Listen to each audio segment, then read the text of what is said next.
Welcome back to Corner Cafe. I am Rachel Maines, and this is the entertainment feature, and I love this lady. We have Carol Frazier back on Corner Cafe. Hey, Carol.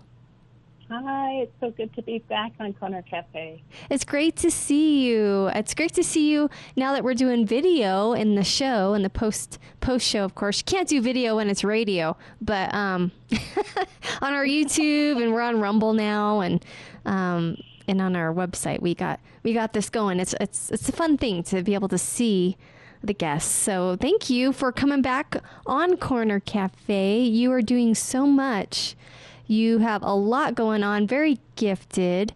And one thing that you do is you help other artists and entertainers to get their message out there. Explain your coaching and how that works. Yeah, I'm an artist development coach, and I help artists really expand their stage and find more followers, more fans, and really be able to touch other people's lives and really flow the creator, too. So a lot of times as artists, we get maybe stuck on, say, the business side. Most of the people I meet with, they get stuck on the business side. So we come alongside them, and we really support them, helping them to just get their message out, get really clear on their message, and really be able to stay in their artistic creativity. And then we really kind of support, like what I call, the black and white. So I say, hey, you get to do the color, we're going to do the black and white. Right.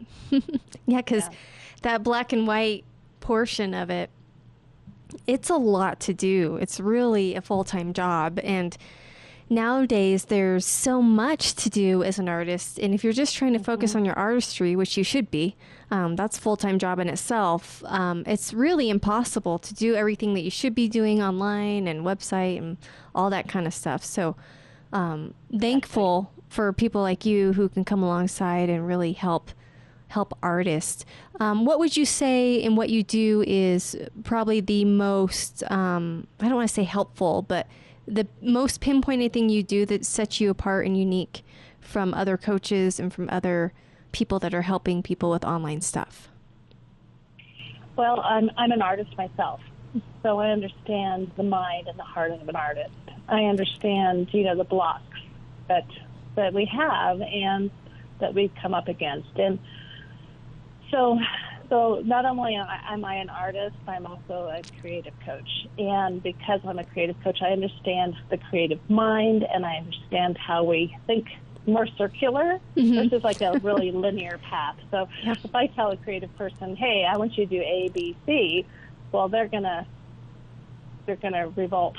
They're gonna be, oh no, I'm gonna do D, E, F, and then Z, and then Q, and then back over to A. And so I enjoy that mind. I enjoy the creative mind. And I like to hold a really safe container for my artists so that they can kind of think in that kind of circular or figure eight way. How they're thinking and how they're creating is how God created them. And so I don't want to say, oh, no, you have to think in a linear way. We're not going to process. We're not going to do your business in a linear way. But we're going to have a team that can kind of keep linear processes in place, but you still get to be the artist. Yeah, that is unique right there, and understanding that, because people who are not artists, having to deal with artists, it can get frustrating because you don't really get that mindset. And so to come alongside and to understand that, because you're an artist as well, is very, very helpful in that process for sure. Yeah. Now, when people come to you, what is their biggest frustration with all this that they're either needing help with or questions that they're asking, a problem to be solved? What do you find is a couple of the biggest frustrations? Technology is probably the biggest frustration. Right? And all of us are like, yes, no matter what we do, we're like frustrated. Yeah. Please just do it for me. Just do it. Yeah. So we do have a team in place, a do it for you team in place, which is, gosh, what a gift to be able to give yourself as an artist. Because as an artist, you're really embracing the fact that this is who God created me to be. and he didn't create me this really analytical, technological brain. Now, we can all, we're as creatives, most creatives that I meet are really brilliant. Right. They're geniuses in a sense, right? So they can learn all these systems and technology, website design, and the newest one is NFT. Have you heard of NFT? I haven't yet. I'll have to look that up. Okay, NFT, that's the new big thing coming for the arts, and it's really going to affect musicians. But most people are like, what's an NFT? So technology is just flying forward. And so as a creative, to be able to embrace all this new technology, be creative, and still, like I like to say, flow God, create space to flow God, it sometimes takes reaching out to a team to do your marketing. Right. Absolutely. Yeah. Like we said, it's just so time consuming. You'd have to be two different people you have to have a 16-hour day unit to work. Yeah. So, how can people get a hold of you and reach out to you and learn more about this? You really take this approach that's, what can I say? You just really like to get in deep to learn what they need. You're not like you were saying, you're not kind of going to put them in the box. You're going to really learn about them and go through that process. It's not going to be like, you must do this, this, this, and this. You're going to be movable with them and adjust, correct? Exactly. Yeah. Exactly. So I only take on a few artists a year. So that I'm not overloaded, and so that I can really support them and, love on them and just hold their hand and really be there for them. So we usually go through an interview process, and I like to look and see where the artist is. I have some artists that are professional and have 11 CDs out, and I have some artists that are just brand new. I have older artists and younger artists. So what we do is we have an interview process, somewhat of an audition process, because I want to make sure that the artist is really ready to move to the next level. And then we will enter into usually just a 3-month management agreement. And so that's just so we can fill each other out, so that they can make sure that they really like me and I can build trust with them, and vice versa. And then at that point, I've gone into several long-term management agreements with artists. So yeah, it's kind of like a relationship.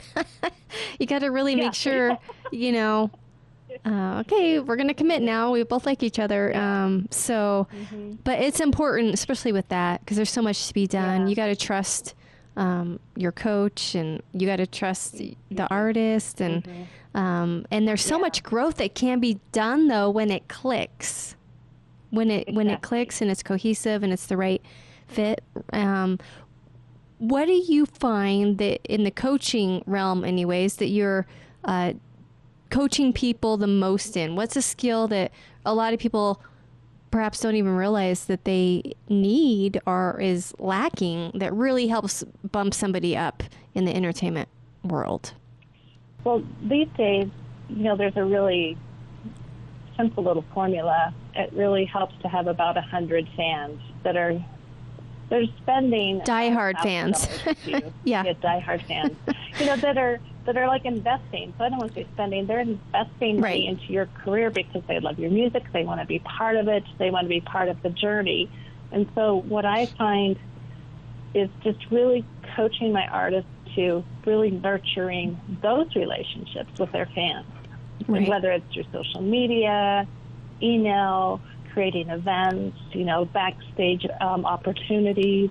These days, with COVID, we really get to stretch and be on Zoom more and have, concerts online more. So that's really how I like to nurture my artists, because once they get those super fans, then, the money is there to create more music, to create more super fans, to create more opportunities to really get out and share their message, because it's really about sharing what God has put in our heart. You hit on something there, because the typical mindset I feel generally is people like, no, I just need a lot of people to like me, like my page, just anybody, but actually that's not beneficial to just have people that kind of like you. It's better just to have 10 super fans than 100 I kind of like you people. So right. How do you coach somebody to get those super fans? I know there's a lot of details to it, but maybe just one tip to get the super fan versus I kind of like you and you told me to like your page, so I did, on Facebook, right? Right. Yeah, so let's just talk about that. Let's talk about a Facebook page. So that's really important to create a Facebook page. You want to have a group, though. So in Facebook, we have pages and we have groups. For your fans, you want it to be a group that they get invited to, so they feel special. That they feel like they've been let into the green room, in a sense, with you as an artist.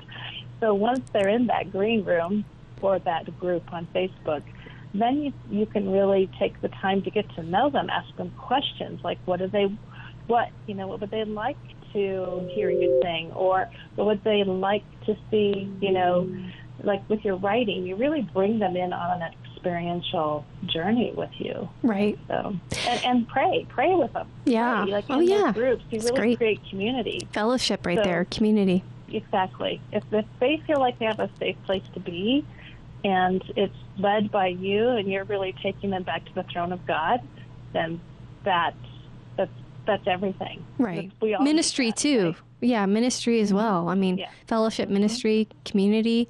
So the days of an artist being thinking like this, I just need to book a gig, I'm done, and that's all I'm doing, isn't reality anymore. You train them how to also be involved in having live sessions on their Facebook group or page and all that kind of stuff. You got to be a presence everywhere, which is time consuming. I think the way I see it is like, okay, so I got to start doing videos for, say, my Facebook group, or live sessions or whatever. And then if I had to do all the administrative tasks of the online stuff, whoa, you're just going to spend a full time doing that. You have no time to practice your song, then go to a gig, So, I mean, if you're... one thing... Yep. Yeah, one thing we were talking about earlier before we went live here today was how important it is to block your time. Yeah. And so really blocked, like Mondays, say, could be I'm going to blog, and then I'm going to go onto my Facebook group and talk about it, live. Right. I just blogged about. And so then I can take part of that Facebook Live and I can put it onto YouTube. Yeah. So that you're using the same content, but you're using it over and over again. Right, and you got to have a plan for that. And a lot of people help me with the plan, Carol. Yeah. But I think like blocking, like creative days. Yeah. So like Monday might be your fan day, where you do, and I just explained. Tuesday and through Thursday might be you're like, I'm going to create. I'm going to be in the studio. I'm going to write.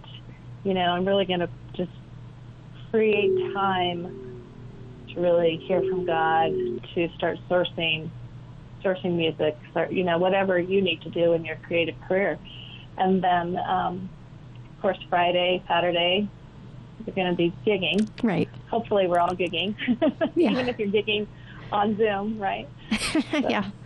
But it's really just kind of time blocking. Yeah. That you're in your right or left brain. Right. Because the administrative stuff does have to get done if you're not going to hire a team to do it for you. Right. And I think another thought, too, is that one of the past thoughts was, well, I just want to get signed to a label. Right. Well, you have to become a fairly big artist to even be considered to be signed to a label. You have to have millions of fans before they're going to even look at you. Right. So... And all that takes work. It doesn't happen overnight. No. Yeah, exactly. It's like, when I first had my album, it's like, oh, I'm going to do an album, and there you go. It's like, no. Right. So. And it used to be so different, and it constantly changes. Yeah. So, tonight, everybody, I want you to go out, all the musicians here, I want you to Google, what is an NFT? Okay, I'm gonna do it too. Right after this segment. What is an NFT? You all are gonna think I'm crazy, but that's the direction music is going. Okay.